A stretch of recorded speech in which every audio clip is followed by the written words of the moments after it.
This is Jason Verney's podcast. I am Jason Verney. In this episode, I want to talk essentially about the film A Quiet Dream. A Quiet Dream is a film by Zhang Lu. Now, if anyone's seen the film Gyeongju by Zhang Lu, you will know him already, or you'll know his style. That said, this is a different style to that film. I mean, I believe Tony Raines, who actually introduced the screening I'm going to talk about, he actually said that this film, or this director, in fact, who is kind of Chinese Korean, his films are quite experimental, or they are at the moment anyway. So, anyway, A Quiet Dream by Zhang Lu. We caught this film recently. Now, I actually missed it at Busan International Film Festival in 2016. I was there. It was the opening film, which, although I had a pass and I could see many films, it's not so easy to get the opening film one. And also, when it was replayed again, I had other things to see, other people to meet, other things to do. And I missed it. It's a shame. So I managed to, catch it this time around in London. Now, I do have some thoughts also as to why this film might have been chosen at Busan International Film Festival last year, but I'll come on to that later. Now, the reason it was being screened a matter of days ago, actually, it was actually screened at the Regent Street Cinema. Regent Street, of course, but it was put on by the Korean Cultural Centre and really the London Korean Film Festival, which are kind of one and the same thing. I've mentioned it before. This is going to be a series of special screenings in a lead up to the London Korean Film Festival 2017. They've been labelled as teaser screenings. Excuse me. And although they're not actual films that are probably not going to show at the festival itself, they are new films or pretty recent films, and very often I think they're all, or if not always, are going to be premieres. This was a UK premiere of A Quiet Dream, so it's a good incentive to catch some films, get a taste of what kind of films, or even directors' films maybe in this year's London Korean Film Festival. Very often they do a retrospective of certain directors, so it gives you a taste of what to expect. It gives the festival a bit of a momentum. It's been over 10 years now, this festival, but yeah, so I missed it at Busan, and I was happy and lucky to catch it this time around for its UK premiere. Now, speaking of missing a film, there is a film called Missing, which is the next screening by there's the Korean Cultural Centre and the London Korean Film Festival. The next teaser screening is actually Missing. And if you go to my friend and my co-founder of the London Asian Film Society, Paul Quinn's website, which is hangulcelluloid.com, that's HANGULCELLULOID.com, so hangulcelluloid.com. You can actually see a review of the film there. If you're someone who likes to read reviews of films before you see them, you may not be.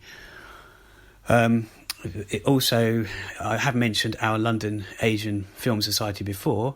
There's a handful of us, a little bit more than that now, who created this. So one of them is Paul Quinn, one of them is Andrew Heskins from easternkicks.com, and there's Philip from LondonKoreanLinks.net, there's myself, I have minimovie.com, and there's also, I won't mention them all, I'll mention just one more at this point, because this particular person is quite important for some recent events at the Korean Cultural Centre.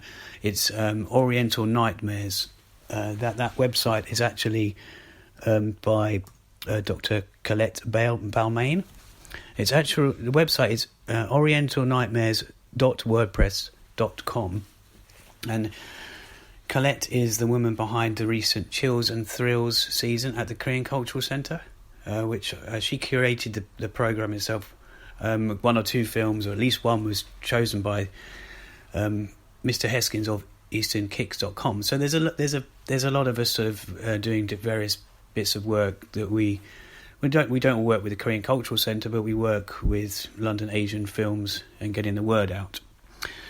So yeah, that film is coming next. The date of that, I haven't got it to hand, or have I actually?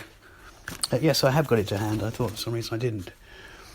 The screening of that is going to be Monday, the 24th of April. Apologies. That's when it is showing also in Cambridge at the Arts Picture House on Monday, 24th of April. But the London screening at the Picture House Central is Monday, 10th of April, 6:30 p.m. You can find it on the Korean Cultural Centre's website and elsewhere, at any of those sites I've mentioned already. In fact, talking about the London Asian Film Society, I'm not going to dwell on us. Half of us were actually in attendance on this UK premiere of A Quiet Dream. So I'll go straight into the film itself. It's actually mostly monochrome, the film. So it's black and white. It's very slow start. I mean, there's nothing wrong with that. You have to give these things time. We're introduced to a girl, name of Yeri, Han Yeri, or Yeri Han. Now she has three male friends who are actually, they hang around with her a lot. They hang around in the bar that she runs. But it's interesting to note, this is deliberate, the three guys are all they're actor-directors who are playing their own. They're definitely playing their own names in the film, but maybe not playing themselves as such. But yes, they are. That's who it is, and it includes, the guy from Breathless, who directed and starred in Breathless. Ik Yoon Jang. I can't remember I should know the name, but it escapes me right now. So that's a small setup of the film. There's a bit more to it than that, of course. But what's interesting is, not long after the start, as I said before, this Zhang Lu, he's kind of quite experimental in his films of late. And it's very unconventional. And one thing to note is that not long after the beginning, you're waiting for. You've kind of forgotten that no credits have come up, no titles have come up. Some films don't have them, and quite a long way into the beginning of the film, or even maybe I won't say how long. I don't want to give it away. Just the titles slowly come up, and it's quite nice. It's quite interesting. And there's a little bit of a dash of colour there. But yeah, it's essentially a black and white film. I mentioned that the three actors all starred in they're all actor-directors, and I believe they're all acted in their debut films individually. So Zhang Lu's obviously, he's called upon them to come into the film and, do this. There's also another cameo. It's quite early on. We're introduced to him. You could say cameo. He's in it quite a bit. And I recognised him straight away. He's actually Lee Jundong, brother of Lee Changdong. I recognise him straight away. But he plays the older man, the father of Yeri Han. And I was thinking to myself, maybe that will start a trend of film producers appearing in Zhang Lu's films, or even other directors' films. So no longer just actor-directors.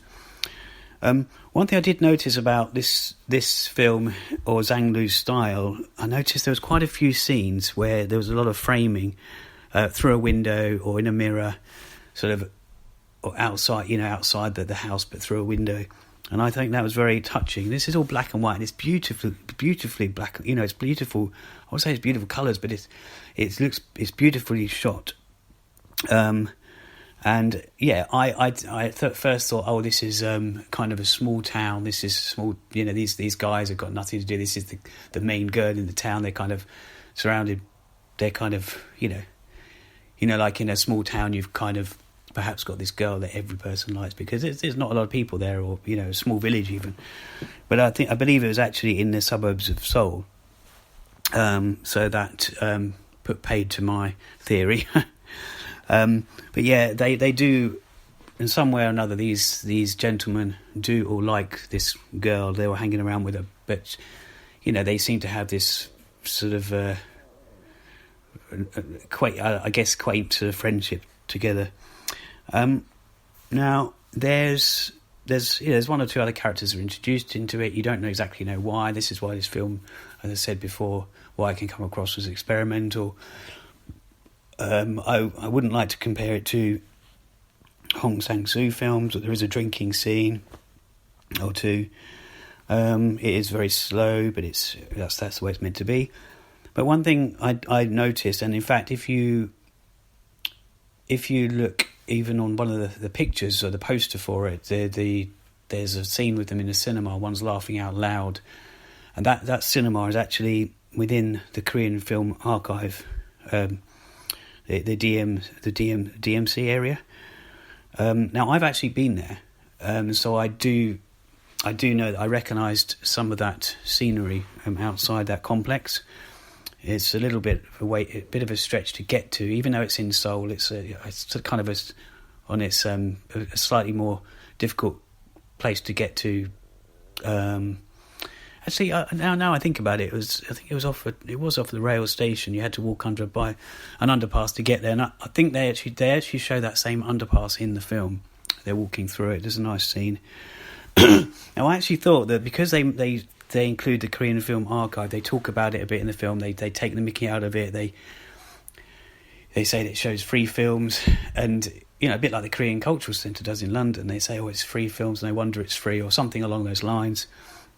And I did wonder to myself, is it because it's advertising, or it's really putting down in some ways the Korean archive, the film archive? Is that why it got its the opening film last year at Busan? I that was just what I thought about. Thought of some sort of other reason for it to be there rather than just be a great film. But it's probably, to be in all honesty, it's probably due to his respect as a filmmaker, and as I mentioned before, Gyeongju, that film, lots of people loved that. I definitely did. It was a long film. It was a long sort of black comedy, I suppose you could call it. He's actually, while I'm on the subject of Zhang Lu, he's actually got in the next Korean season of films. Now this is not the teaser screenings that I was talking about.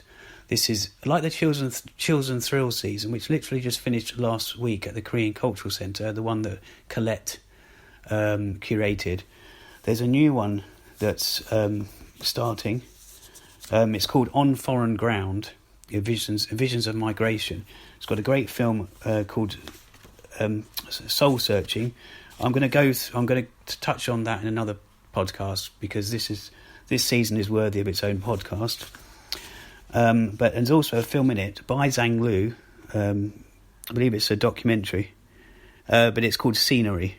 So that touches on immigration, or foreigners, or what do you want to say? It's called the season's On Foreign Ground. That's not curated by Colette this time. It's curated by, I think it's the National Film. But anyway, as I say, I'll do another podcast for that. So back to DMC, or that's where the area of the Korean Film Archive is in Seoul. Funny enough, I actually thought that could easily be DMZ. I know it sounds very similar, and the DMZ is the demilitarized zone in where North and South Korea meet, if you like, or don't meet. But I also, just because it sounds the same, but I was trying to link that into the aspect. One of the characters is playing a North Korean, like he's from North Korea. So there's a few mannerisms. He's always accused of being so North Korean. So it's got a funny, touching sort of sentimentality to those aspects, or to the film itself. It touches on North Korea, the film itself, and unification, and also talk of China briefly, of course, because of Zhang Lu's Chinese Korean roots, I suppose you could say. As I say, it's a beautiful lighting. I mentioned before the bar, that she runs this bar. She's very friendly with all the three men. There's, and in a very friendly way. Maybe she seems to be more drawn to one than the other at times, and then it's the other one, and sometimes there's another person that's on the scene as well. So it's got nice touches to it. But as I mentioned, there's a bar, and that's where she is. That's where they hang around, as do a couple of other passers-by and drinkers and eaters.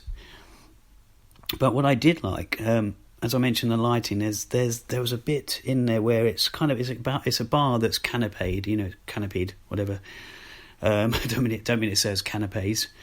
It's got a canopy, or it's some sort of awning, and the light, even though this is black and white, the light is beautiful. I mean, the way I saw it was that this at night time, this beam of light, which is the bar, is kind of the light that these guys, the fact that she works there, this is the light that they see at the end of a day. I mean, they do go there in the daytime as well, but to me, I read it as, this is their shining light. She is the light at the end of their tunnel, or whatever you want to read it as. I thought it was a very beautiful film. It's essentially a black and white film. It's Zhang Lu's recent, or one of his most recent films. It was the UK premiere. So the next film is Missing, and that's going to be at the Picture House Central in April. So yeah, I just wanted to give a summary without giving anything, not too much away about the film, especially the story and what happens. And I don't want to give away certain sections. I don't want to give away the ending. I just think that it's a lovely film. I can see why it did get picked as an opening film. He's a respected director. It was obviously a film that was loved by many, perhaps on the programmers there. So yeah, I think it was a great film, and the actors, especially the director actors that have acted before, of course, they play their roles really, really well, as does the father, Yeri Han's father, which is played by Lee Jun-dong, who is essentially a producer. And he's co-produced films like Poetry with his brother and other films. So I'm going to leave it at that. I will mention more about the upcoming Korean film nights at the KCC, because this is, as I say, there's kind of two Korean film seasons that are running, not really side by side, but throughout the year. One of them is the monthly film as a teaser screening leading up to the London Korean Film Festival, which is probably going to be a premiere each time, and also the mini season of films which run for 6 or 7 weeks or what have you at the Korean Cultural Centre. These are all free. I believe that the ones at the teaser ones are going to be, you have to pay. It's not much. They might be doing free ones later in the year, or they might give away. They sometimes do giveaways. But the ones at the Korean Cultural Centre, as always, as I mentioned in a recent Chills and Thrills related podcast, they're always free. You just register. You're interested in that film, get a confirmation code on the Korean Cultural Centre's website, which I'll put links below this podcast for that. And if you do have any problems getting a code or getting a confirmation that way, just most of the time you can either call them, but most of the time you can actually just turn up and there should be a seat for you. It's always on a Thursday, those free films. Okay, I'm going to leave it at that, and I will wish you, well, appropriately for this film's title, I wish you good night and quiet dreams. Okay, goodbye.